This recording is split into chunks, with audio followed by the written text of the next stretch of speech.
Welcome to this explainer. Today we're focusing on something absolutely crucial: strict operational compliance within the Federal Motor Carrier Safety Administration framework. Our goal here is straightforward. We're going to execute a standardized financial responsibility filing using the Motus system. We'll be taking a measured, authoritative approach, prioritizing precision every step of the way. Let's dive in. Here's our procedural roadmap for today. We'll cover 1. The FMCSA compliance standard. 2. Accessing your Motus account. 3. Creating a new filing. 4. Selecting your filing options. 5. Submitting the BMC-34 form. And finally 6. Verifying the acceptance report. All right, Section 1. The FMCSA compliance standard. The absolute baseline requirement for any interaction with the Department of Transportation is precision. Accurate data entry is paramount before you even attempt to enter the system. This right here illustrates our foundational requirement, a supporting company account. This is defined as an account type utilized by insurance companies or financial institutions to manage financial responsibility filings for regulated entities. It's essentially the necessary credential baseline for an institution to act within the Motus architecture. Section 2. Accessing your Motus account. We're now going to begin the software walkthrough. From this point forward, I'll be walking you through the precise, verbatim procedural script required for this specific filing. Before you begin, make sure you have registered as a supporting company and can access your supporting company account. Moving right along to Section 3, creating a new filing. This is where we initiate the filing procedure within the interface. To make a financial responsibility filing, select Create New Filing from the Manage Filings dropdown menu.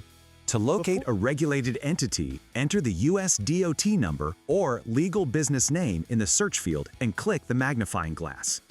Click Create New Filing. Review the business information to ensure you have selected the correct entity. You can also review their existing financial responsibility filings on this page.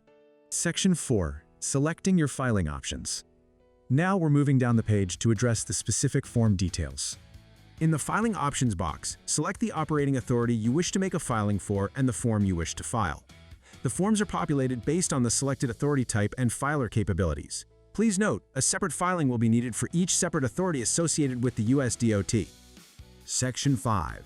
Submitting the BMC-34 form. This brings us to the critical data input and final submission step. The policy effective date will populate the date the filing is made, but you can change it to a previous or future date if needed. You will also need to enter a policy number. For the BMC-34, you will be unable to edit the filing amount.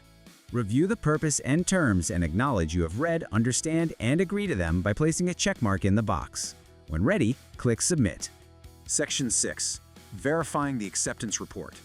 We've reached the final step of the procedure to officially confirm our data entry. You will be redirected to the Manage Filings page. This will serve as your acceptance report. So, that distills the entire compliance standard into 4 overarching, highly structured actions. Step 1. Search the USDOT. Step 2. Select your filing. Step 3. Enter the policy data. And Step 4. Submit. Strictly following these standardized steps ensures flawless regulatory alignment and really helps minimize any errors. Which brings us to a vital question of accountability for all administrative users. Are your filings standardized, accessible, and compliant? By executing these exact steps without deviation, you guarantee total operational compliance within the FMCSA system. And that wraps up our explainer. Keep your data accurate and your processes strictly compliant.